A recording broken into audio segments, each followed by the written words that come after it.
All right, reaction video episode 3 here with VENZA. Today we've got VENZA's president, Joshua Bergen, taking some time out to join us for a reaction video.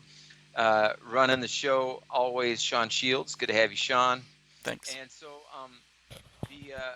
the article that we want to get a reaction from Josh, and I'm going to share my thoughts too, is from our friends over at Hospitality Upgrade. Do you want to share that? Can you share that on your screen there, Sean?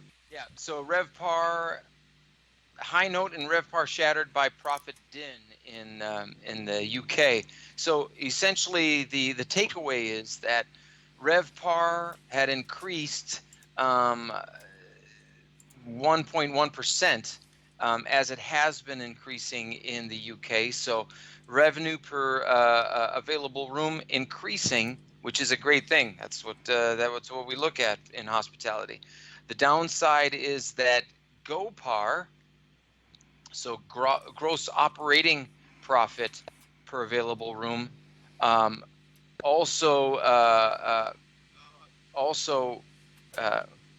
had an increase. And so the costs for operating a hotel increased to a point where the GOPAR fell by 0.7%. So, Josh, you're a numbers man. The UK hotels revenue continues to go up, but operating expenses increasing more than the revenue per available room. And so what surprises you? What doesn't surprise you? What's your reaction to this news?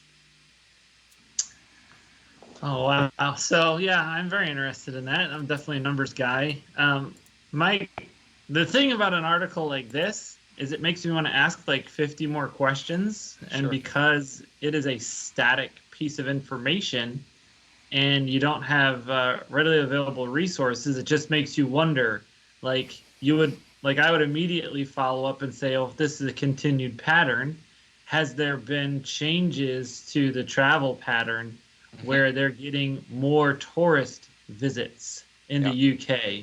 Yeah.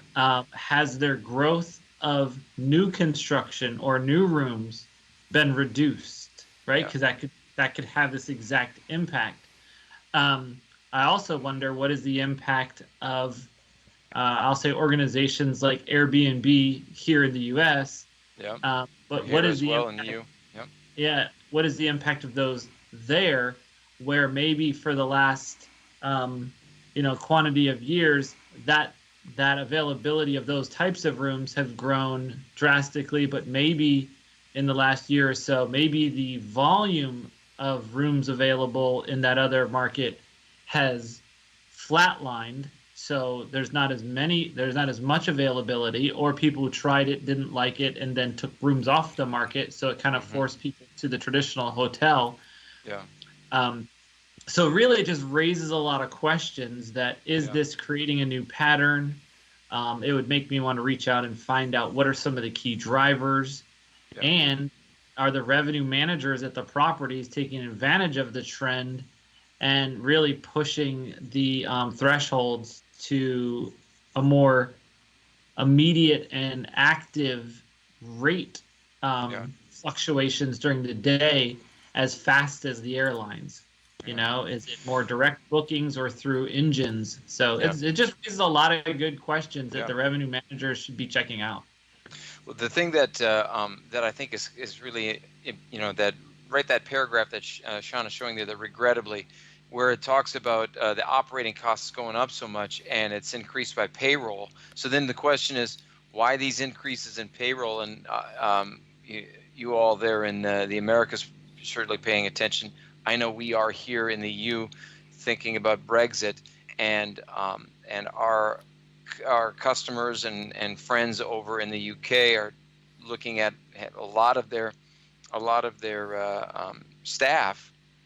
They're sourcing from Spain, from Italy, from Poland, from Ukraine, etc. So a lot of that staff, has there been an exodus as people are expecting there may be a hard Brexit? Why this increase in payroll costs? Are they are not able to source from a larger pool of resources of workers, because people are saying, well, I don't want to be stuck and create a life there in the UK if there's going to be a hard Brexit. So creating uncertainty, to me, it doesn't seem a surprise at all. It seems to be that we're talking about we're talking some of the blowback from policies around Brexit, and it's impacting the hospitality industry. What about any impacts in labor unions and fair wage acts over there? Sure. Here, obviously, I'd be more familiar here, and when we have more unionized states, they drive those labor dollars up. So I would imagine there, cost of living, the benefits programs are very different in the UK than in the US, and who pays for what, and same with healthcare and taxes. So there could be a lot of legislative impacts to the wages and union-driven impacts, which would be. You could tell your revenue managers weren't able to anticipate some of these operating costs, because otherwise they wouldn't be looking in the red. Right. Pretty fascinating stuff. I always want to say shout out to our friends at Hospitality Upgrade for the interesting article, keeping us informed in the industry.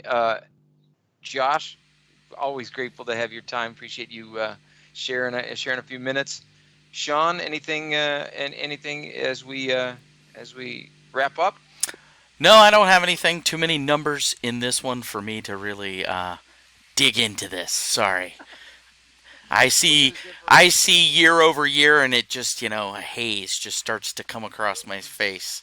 Sorry. The next one will have more meat on the bone for you.